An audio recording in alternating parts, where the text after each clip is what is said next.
TBT the Bihar teachers history में कर्मी आप सभी का स्वागत एवं अभिनंदन है। हम लोग इससे पहले वाले वीडियोस में एक्सरसाइजेस किए थे ट्रायंगल का चैप्टर नंबर 6। ये मैथमेटिक्स एनसीईआरटी हम लोग पढ़ रहे हैं। उसी क्रम में हम आज नेक्स्ट टॉपिक, इसके बाद लास्ट एक्सरसाइज आपका आएगा।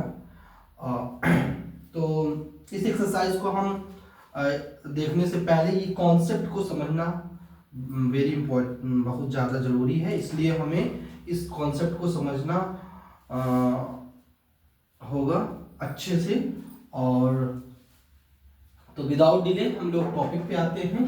तो हम लोग क्या सीखेंगे आज? त्रिभुजों की समरूपता की कसौटियां या फिर शर्त।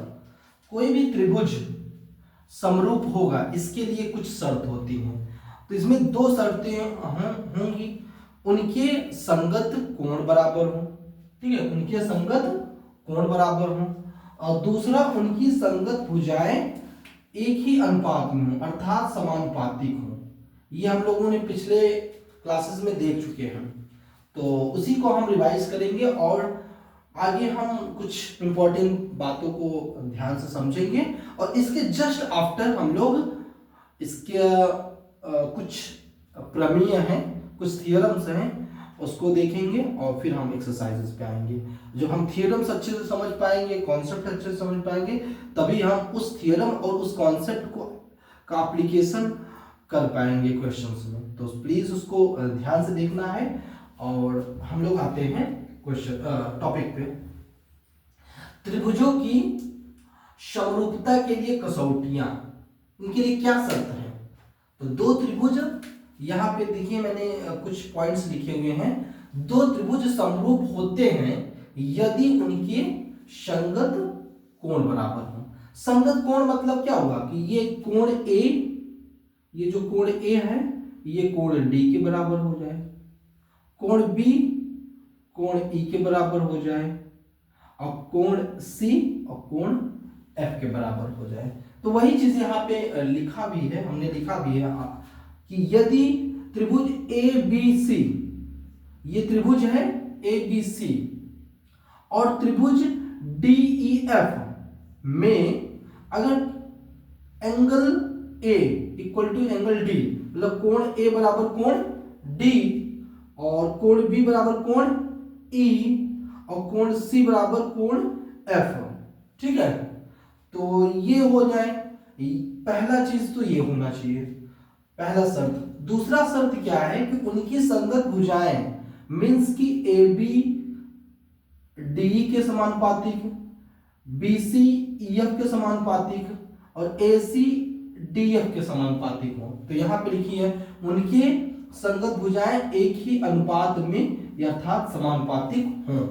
तो ये देखिए, ये एंगल वाला कॉन्सेप्ट समझ में आ गया कि उसकी संगत कोण एंगल ए एंगल डी के बराबर हो, एंगल बी एंगल ई के बराबर हो, और एंगल सी एंगल एफ के बराबर, ठीक है, ये बराबर होना चाहिए। दूसरा है कि इनके भुजाएं समानुपातिक हो, अर्थात इसका मतलब ये है कि ए बी बटे का डी ई इक्वल टू बराबर होगा बी सी बटे का ई एफ और सी ए बटे का एफ डी। ये दोनों त्रिभुज अगर ये दोनों कंडीशंस को फुलफिल करता है, ठीक है, दोनों कंडीशंस को फुलफिल करता है, दोनों शर्तों को सेटिस्फाई करता है, तो क्या होगा, इस त्रिभुज को हम दोनों त्रिभुजों को क्या बोलेंगे? ये समरूप है। ये क्या है? समरूप है। आई थिंक ये वाला कॉन्सेप्ट आपको समझ में आ गया होगा। फिर से मैं एक रिवीजन करा देता हूं। दो त्रिभुज समरूप होंगे, उसके लिए दो शर्त है। पहला, उनके संगत कोण बराबर होने चाहिए, और दूसरा है कि उनके संगत भुजाएं समानुपातिक अर्थात एक ही अनुपात में होने चाहिए। ये दोनों कंडीशंस आपको याद रहने चाहिए, बिल्कुल दिमाग में बैठ जाना चाहिए, ठीक है। तो अगर ये दोनों कंडीशंस को फुलफिल करता है तो ये दोनों त्रिभुज क्या होंगे? आपस में समानुपातिक होंगे, ठीक है, आपस में समानुपातिक आपस में समरूप होंगे, सिमिलर होंगे, ठीक है। तो यहाँ पे कुछ नोट्स दिए गए हैं। नोट को हम समझते हैं कि संकेत के रूप में हम इन त्रिभुजों की समरूपता को त्रिभुज ABC, ये समरूप का साइन है। ये किसका साइन है? समरूपता का साइन है। समरूपता का साइन हमेशा याद रखना ऐसे बनता है, ठीक है। तो समरूपता का साइन है और एंगल DEF, ये दोनों क्या हो गए? त्रिभुज समरूप हो गए, लिखते हैं। और समरूप तब होंगे जब दो कंडीशंस फुलफिल करेंगे, जो अभी हमने बताया। अब इसको कैसे पढ़ते हैं कि त्रिभुज, इसको त्रिभुज पढ़ दिए ABC, इसको कहेंगे समरूप है त्रिभुज DEF के। इस तरीके से हम इसको पढ़ते हैं, ठीक है। तो यहां तक आपको समझ में आ गया होगा। तो नोट हमने बता दिया कि कैसे, क्या सिंबल होता है समरूपता का, क्योंकि अब आगे वाले एक्सरसाइजेज में इन सिंबल्स का बड़ा यूज है, इसलिए ये सिंबल आपको जानना जरूरी था कि सिंबल समरूपता का सिंबल या चिन्ह क्या होता है या संकेत क्या होता है।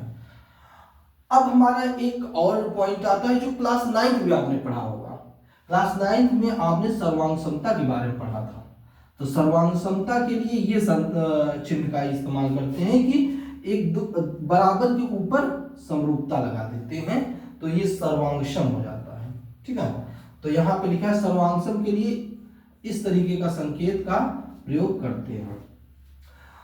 लास्ट पॉइंट यहाँ पे ध्यान देने की बात है कि अगर कोई भी त्रिभुज समरूप है, कोई भी दो त्रिभुज समरूप है, तो याद रखिएगा कि उसको उसी क्रम में, उसके जो शीर्ष होंगे, त्रिभुज के जो शीर्ष होंगे उसी क्रम में आपको लिखना होगा। जैसे अगर हम यहाँ ये एंगल, मतलब कि कोण A बराबर है कोण D के, तो हमेशा लिखना है त्रिभुज A इधर लिखो, अगर हम इसको समरूप मानते हैं, और एक त्रिभुज हम बना देते हैं तो यहाँ D।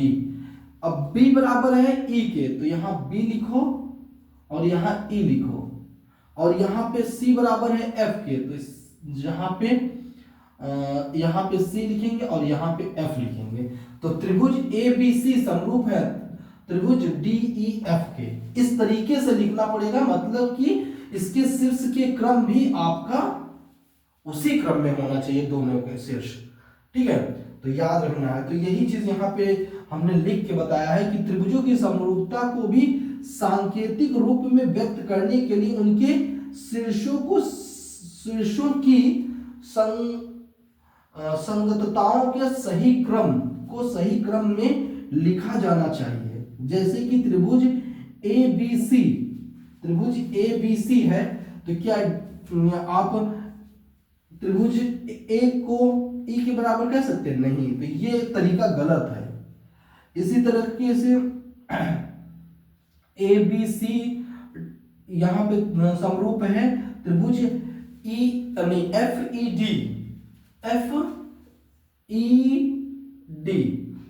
A कहीं F के इक्वल है? नहीं है, तो ये भी गलत मेथड है, रॉन्ग मेथड है, दोनों रॉन्ग मेथड है। इसका सही क्रम क्या होगा? अगर हम B से स्टार्ट करते हैं BAC, तो ऐसे ही लिखना पड़ेगा